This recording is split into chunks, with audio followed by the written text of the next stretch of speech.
And there's a fire that I won't slay. There's a fire but no fire brigade. Our souls tonight, we are losing this fight. Oh, help our souls tonight. Is no one on our side who's gonna help our souls tonight. 아시아 기독교 평화회의나 세계 기독교 평화회의가 우리가 이런 얘기를 못 들어봤잖아요. 한국 교회에서 시간에. 근데 지금 북한은 이런 조직에 가입해서 활동을 했기 때문에 북한의 백과사전에 지금 이런 것들을 소개하고 있어요. 지금 복사물 있죠. 지금 오늘 나눠드린 복사물. 네, 거기를 한번 보시죠. 기독교 평화대회라고 CPC라고 돼 있죠. 이 크리스찬 피스 컨퍼런스입니다. 이게. 지금 남한에는 이런 게 안 나와요. 남한에는. 근데 북한 조선 기독교 조선 대백과 사전입니다. 북한은 기독교 사전이 없고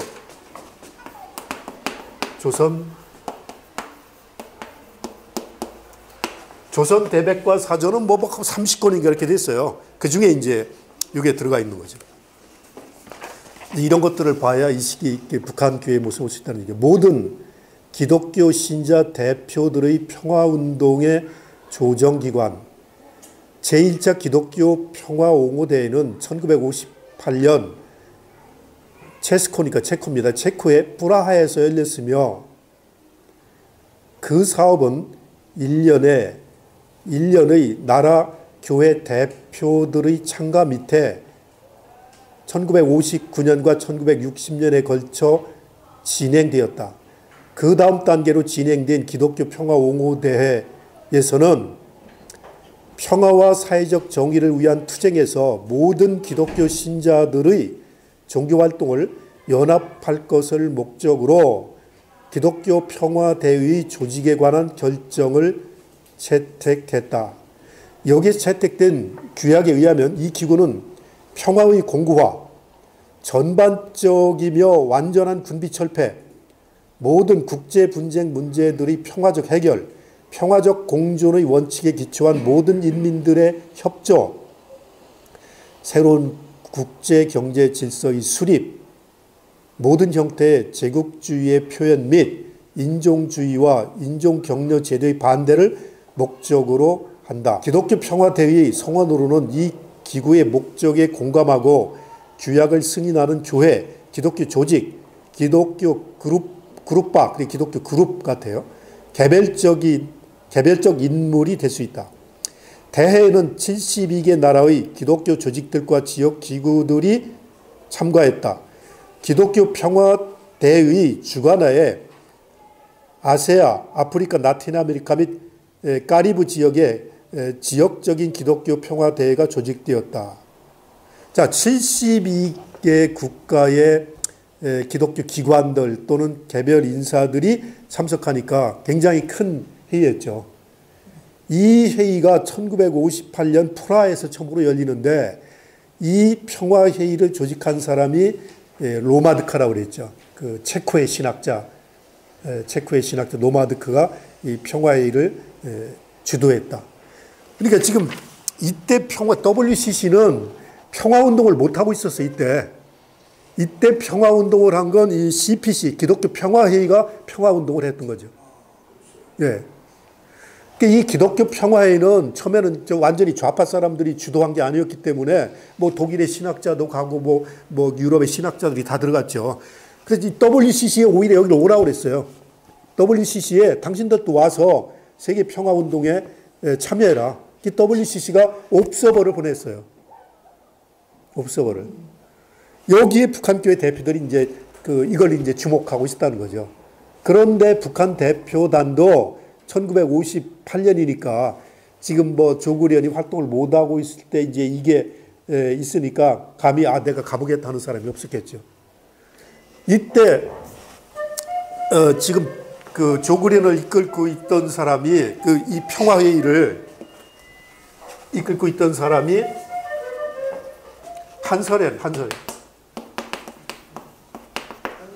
한설야가 그 소설가 한설야가 1949년에 이거 한번 말씀드린 겁니다. 1949년에 세계 평화회의가 조직된다고 그랬죠.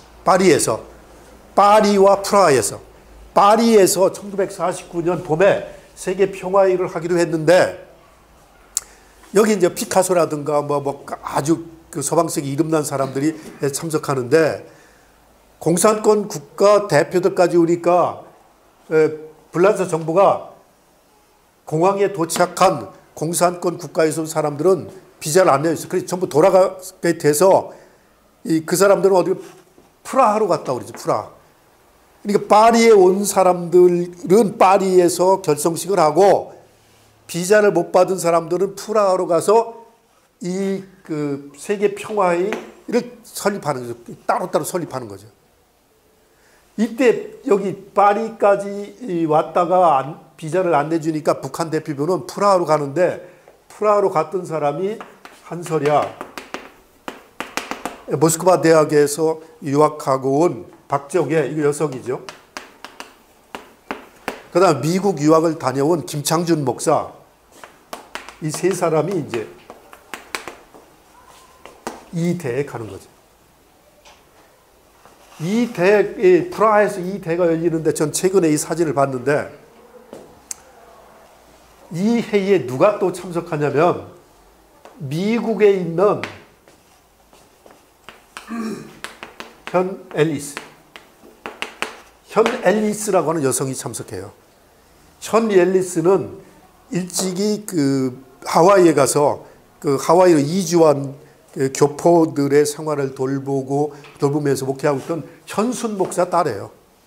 현순 목사 나중에 귀국해서 정동 감리교회 목사를 하잖아요.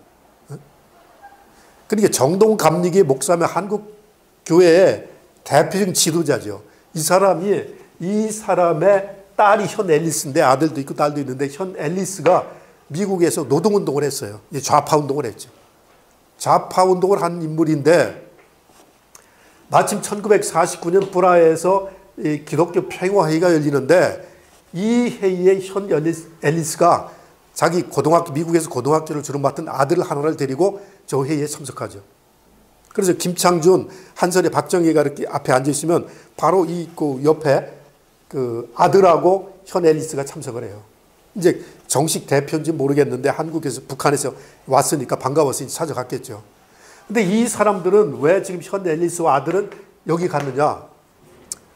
이 사람들은 미국에서 좌파 운동을 하고 있었는데 세계 여성동맹에 가담해서 활동을 하고 있었는데 북한의 사회주의 사회가 건설되니까 박헌영을 알고 있었거든요. 박헌영. 외무부 장관 박헌영을 알고 있었는데 박헌영을 통해서 평양을 입국을 시도해요. 그래서 프라하를 갔어요.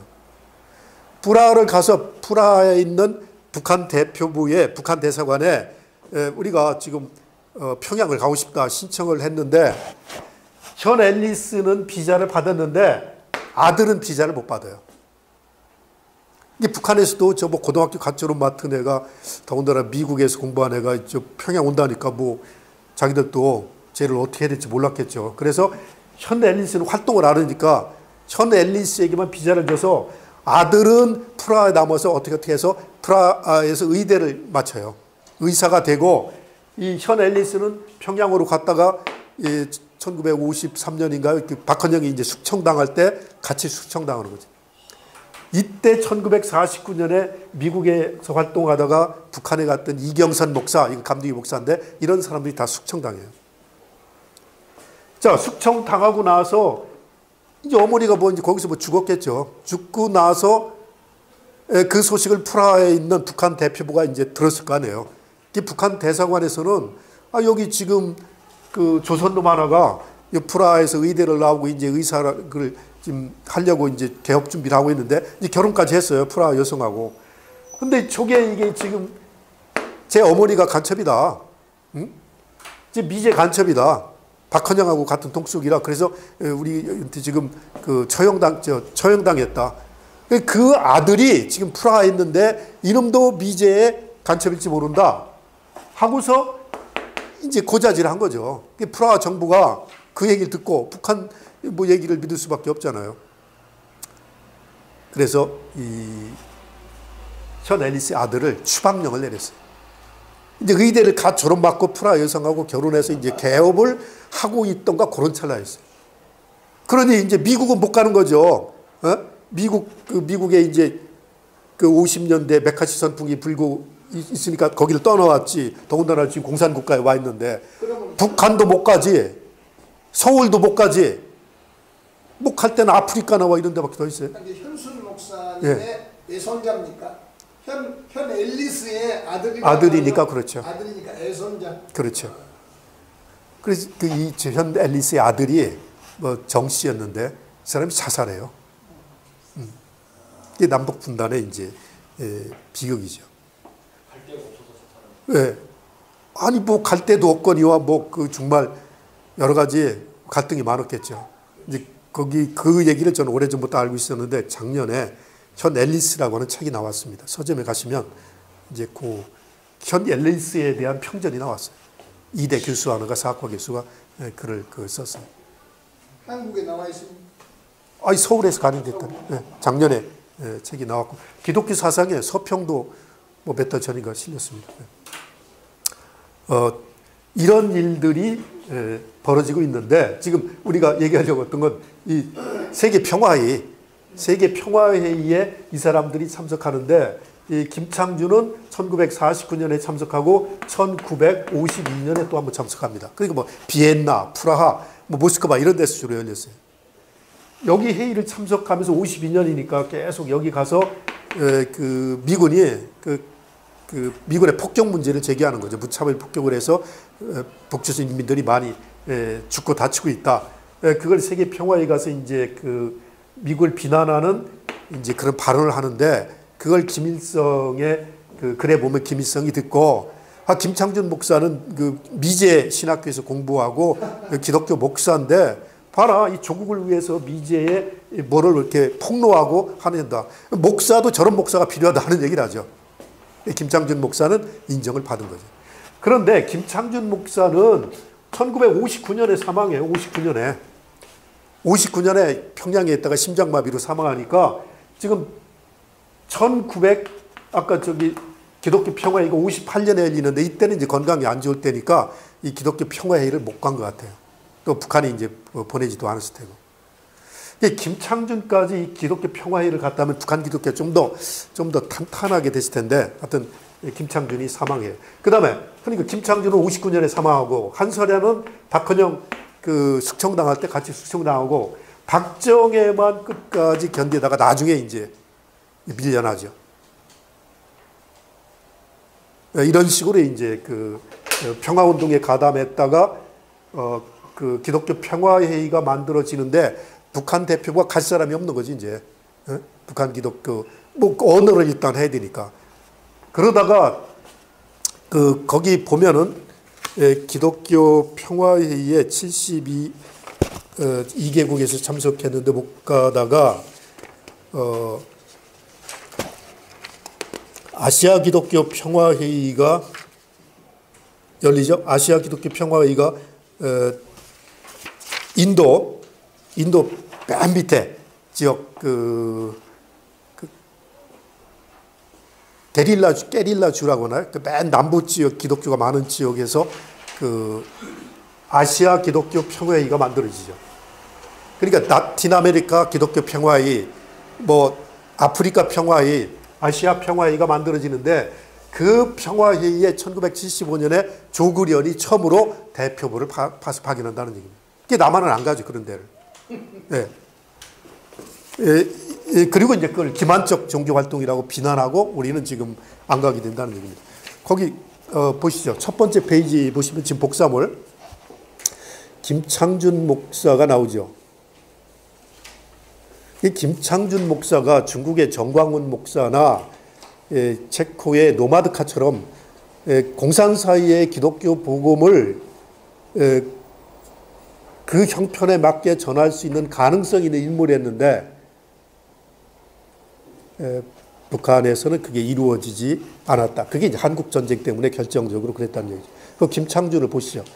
1890년에 태어나서 1959년 5월 7일 사망했죠. 자, 북한에서는 국가활동가라는 표현을 씁니다. 지금 남한은 이렇게 안 쓰죠. 여러분들 누가 국가활동가하고 명함 가지고 다니는 거 봤어요?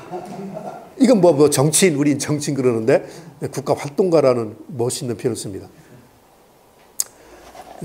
평양 사람이죠. 평안남도 증산군에서 태어나서 평양으로 나와서 숭실중학을 다녔다. 그러니까 한정전 목사 선배죠.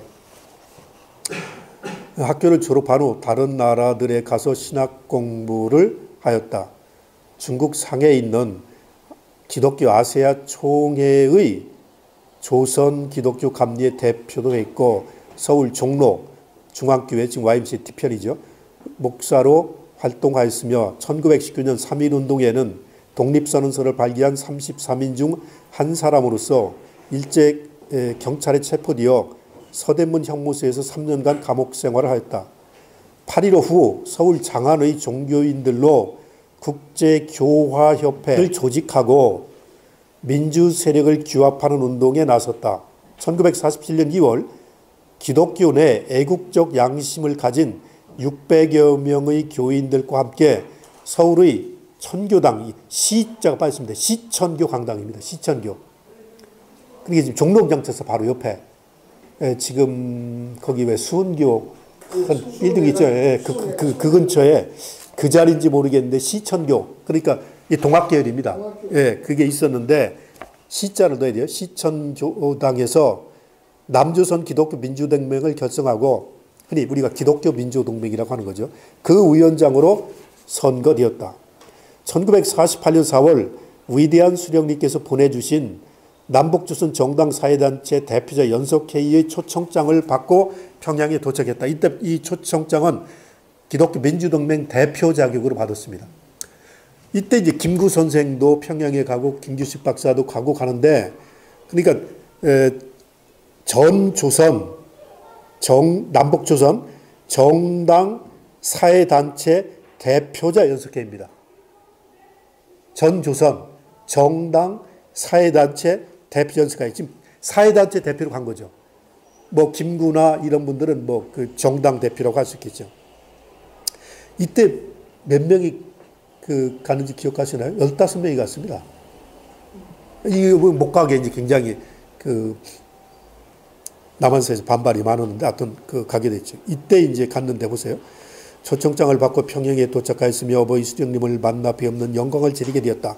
그 후 평안 남북도 일대의 기독교인들을 자 이분은 돌아오지 않고 김규식은 돌아왔는데 이분은 돌아오지 않고 평안 남북도 일대의 기독교인들을 기독교도 연맹에 묶어 세우는 사업을 잘하여 그 80% 이상의 교인들을 연맹에 망라시키는 데 기여했다.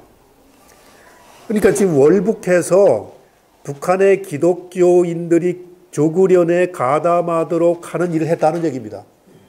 이것도 지금 우리가 평양에 가서 국회의원이 되고 한 얘기만 알았지 이거는 저도 여기서 처음 보는 거예요. 여기서.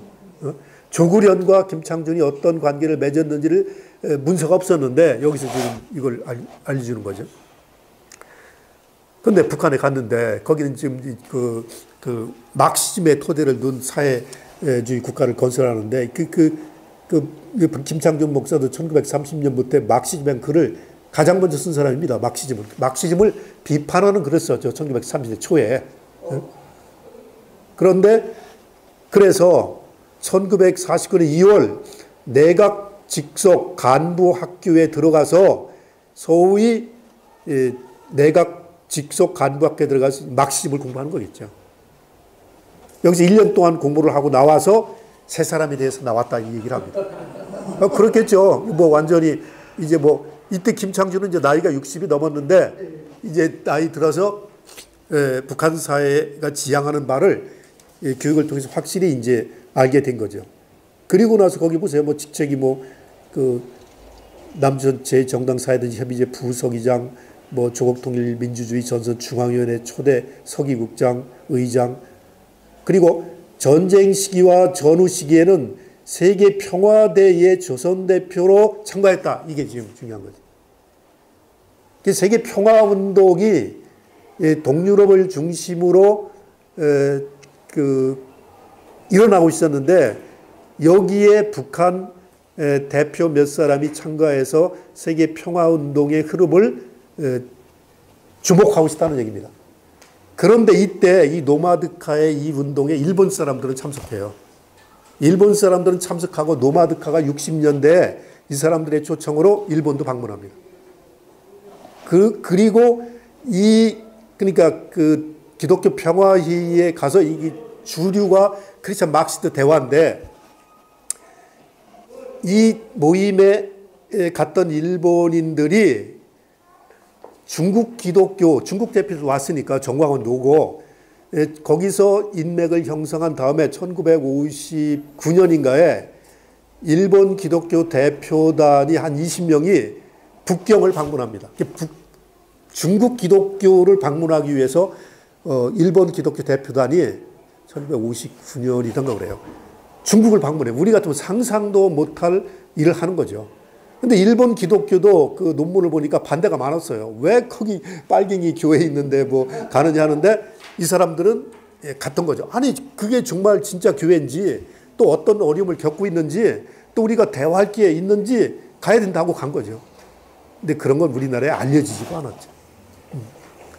그리고 이게 지금 일본과 중국까지는 영향을 미쳤는데 그리고 북한에도 영향을 미쳤는데 남한은 전혀 영향을 못 미치고 그런데 지금 남한에 영향을 못 미쳤는데 지난번에부터 기억이 안 나네요. 그 독일의 본대학에 조직신학자 한 사람이 그 노마드카보다 약간 나이가 젊은 사람이 있었는데 그분이 본대학의 조직신학 교수였어요. 본대학. 근데 50년대 초에 한국 유학생 하나가 본대학으로 유학을 갑니다. 본대학으로 유학을 간 게 누구냐면 그 이영빈 목사님이 뭐 독일의 에얼랑겐 대학에 갔는데 가보니까 뭐 보수적이고 여기서 이 대학에서 공부해서 뭐 내가 뭘 배울 것인가 하다가 얘기를 들으니까 본대학에 가면 진보적인 신학자가 있다는 얘기를 듣고 학교로 본대학으로 온 겁니다. 본대학으로 옮겨서 그 조직신학을 공부하는데 그 교수님 집에서 집을 지키면서 살았습니다. 그러면서 이 50년대 후반 되니까 이 크리스마스 때가 되면 그 동독에 있는 그 정부 관리들 동독교회 이런 사람들이 이 본에 와서 그러니까 왔다 갔다 가능했던가 봐요. 크리스마스 파티를 하는 걸 본 거 놀란 거예요, 이 사람이. 이영빈 목사님이. 그러면서 이 기독교가 막시스트들과 대화할 수 있구나. 이렇게 얘기할 수 있구나. 파티도 같이 할 수 있구나. 이걸 배운 거죠. 그래서 거기서 1년 정도가 살면서 박사학위 논문을 쓰는데 이 교수가 심장마비로 죽어버렸어요. 그래서 이제 공부를 포기하고 이제 대학 교목으로 이제 다니기 시작한 거죠. 이분이 이제 여기 있을 때 그걸 이제 본 거죠. 그러니까 기독교 막시즘의 대화가 필요하다는 걸 본 거죠. 보고 나서 이분이 1970년대 후반에 기통회를 만든 거죠. 조국평화통일 기독자 회의인가 그래요. 그냥 기통회라고 그래요. 이 기통회가 79년인가 만들어지는데 이 그룹이 조국련에 편지를 써요. 편지를 써서 우리는 여기 기독교 집단인데 이 조국련과 좀 대화하고 싶다. 그걸 이제 동독 대사관을 통해서 전달했는데 이게 전달이 제대로 안 됐어요. 그래서 나중에 다시 한번 그 접촉을 시도했어요. 근데 시도하는데 북한에서는 기통회가 뭔지 모르니까 이분들이 통일과 기독교라는 잡지를 내요. 통일과 기독교라는 잡지를 1979년부터 내요. 그러니까 아주 얇은 잡지, 우리 현존과 같은 잡지, 현존. 응? 안병모 박사가 내던 그 정도 두께 돼요. 이걸 내면서 남한의 반공적 기독교를 비판하고 사회주의와 기독교라는 글을 쓰고 막 그래요. 이걸 이제 보낸 거죠. 보내면서 좋다, 와라 해서 한신대학 출신의 이화선 목사가 프랑크푸르트에서 목회를 있었고, 이영빈 이분은 이제 감신 나왔죠. 그 다음에 이분의 부인인데 감신 나온 김순환, 이 세 분이 1981년 6월 달에 1981년이죠. 6월 달에 평양을 방문해요. 거의 한 달 동안. 가서 이제 조국련도 만나고 뭐 허정숙도 만나고 북한의 정치인도 만나면서 좋다.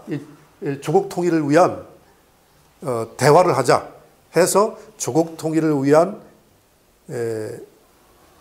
해동포 북기독자간 대화가 하는 그 이름의 대화가 만들어지는 거죠. 6월 달에 그 협의를 하고 와서 11월 초에 그 스위스에서 이 회의를 하기로 하고 스위스가 장소를 제공했는데 이게 알려지면서 이제 여기 남한 정부가 반대하고 교회가 반대하면서 스위스 교회가 장소 빌려줬던 걸 취소를 해요. 또 뭐 독일에 있는 통일교가 난리가 났어요. 뭐 그건 빨갱이 모임인데 왜 그 빌려주냐고. 뭐 여러 개 동원한 거죠, 안기부가. 그래서 결국 스위스 교회가 자기들이 가지고 있던 그 빌려준 걸 취소했어요. 그러니 저 회의를 어떻게 해요? 지금 회의는 한 20일밖에 안 남았는데 이게 부랴부랴 알아보니까 어떤 나라는 북한 대표가 북한 사람들이 못 오고 오스트리아로 간 거죠. 오스트리아를 가서 오스트리아에 있는 그 빈에 있는 비엔나에서 거기 아카데미 하나를 빌린 거예요. 뭐 크리스찬 아카데미 같은 스쿨인가 봐요. 저도 거기 못 가봤는데. 그래서 거기서 며칠간 회의하는데 뭐 밖에서는 뭐 여기 남한 경찰 뭐 굉장히 그 험하게 보냈죠. 그래서 그 회의가 최초의 남북한 통일 관련 회의죠. 이게 1981년이란 말이에요. 81년. 그런데 이때 지금 서울에서는 무슨 일이 벌어지고 있었냐면 독일교회 협의회하고 한국기독교교회 협의회가 처음으로 서울에서 처음이 아니고 서울에서 협의를 하고 있었어요. 이때 통일 문제를 그 NCC가 해라. 그럼 독일교회가 도와주겠다. 그런 논의를 하고 있었다 했어요. 그러니까 지금 막 이쪽 비엔나에서 열리는 거 못 가게 하고 이제 지금 독일 NCC의 도움을 받아서 이제 이런 평화운동을 하려고 이제 NCC가 하는 거죠. 주도권 싸움도 있는 거죠. 그러고 나서 이게 81년에 비엔나에서 있었고 1982년에 헬싱키에서도 회의가 열렸어요. 그러니까 NCC에서 볼 때는 WC 볼 때는 통일의 주도권을 이거 뭐 무슨 교단이 하는 것도 아니고 뭐 NCC가 하는 것도 아니고 일개 애국에 나가 있는 그 박정희 전두환 반대하던 사람들이 주도하니까 이거 안 되겠다 해가지고 우리도 뭔가 해봐야 되겠다 해서 도지안수회를 한 거죠.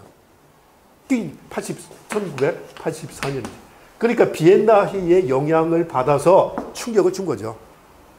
그 전에는 민주화 운동만 하려고 그랬지 통일 잘못하면은 공산주의로 몰린다 해서 선민주 후통일이 했는데 이런 것들을 보면서 우리가 통일의 주도권을 뺏겠다 해서 이제 결국 WCC를 등에 업고 이 운동을 시작하는 거죠. 1984년에 도지안수회, 1986년부터 글리온 회의가 있는 거죠. 글리온은 뭐 무슨 스위스 산 언덕배기에 조그만 동네예요. 뭐 큰 동네가 아니고 거기 호텔 하나 있는데 거기서 이제 이런 회의를 열리게 된 거죠. 이때부터 1980년 이때부터 북한 기독교가 움직이기 시작하는 거죠. 그리고 이제 결국 88년에 이제 봉숙교회가 만들어지는 거죠.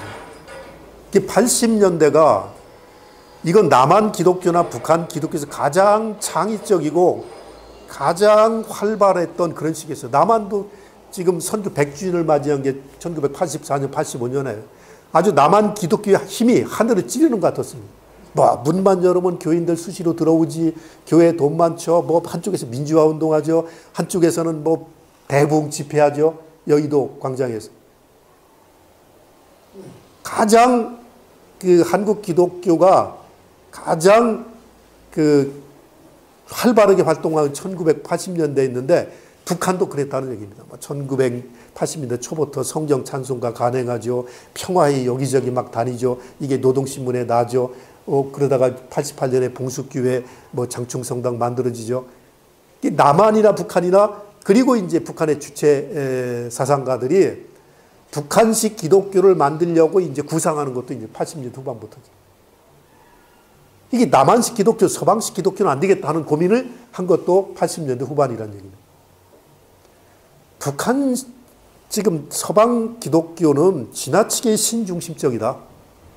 그런데 이제 북한은 주체 사상이 주체 사상, 주체 국가인데 주체 사상은 인간이 모든 것을 결정한다고 보는데 자꾸 남한 기독교와 서방 기독교는 신얘기라니까 이 기독교가 북한 사회에 와서 생존하려면 인간 중심적인 기독교로 좀 바뀌어야 된다. 그런 구상을 북한 사람들이 하기 시작하는 거죠. 처음으로 이게 70년대는 그런 생각도 못했다가 80년대 와서 북한 사회에 맞는 기독교가 어떤 기독교가 있던가를 구상하는데 그게 이제 황제양엽이 그 구상을 하는 거죠. 황제양엽이. 그때 이제 김일성 대학 총장이었습니다.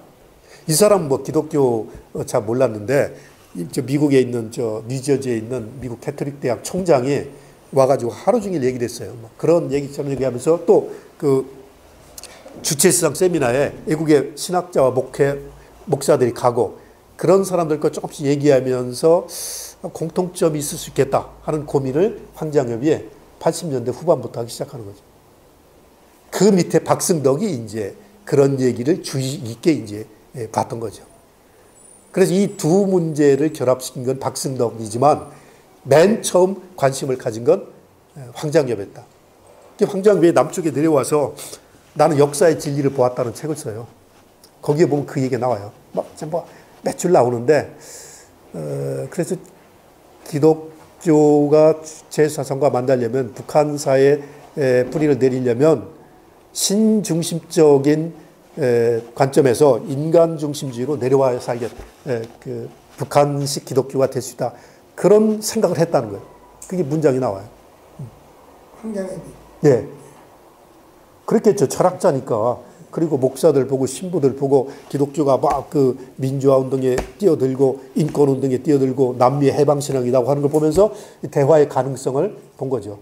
그리고 기독교가 그 인간의 문제에 관심을 갖고 있는 걸 본 거죠.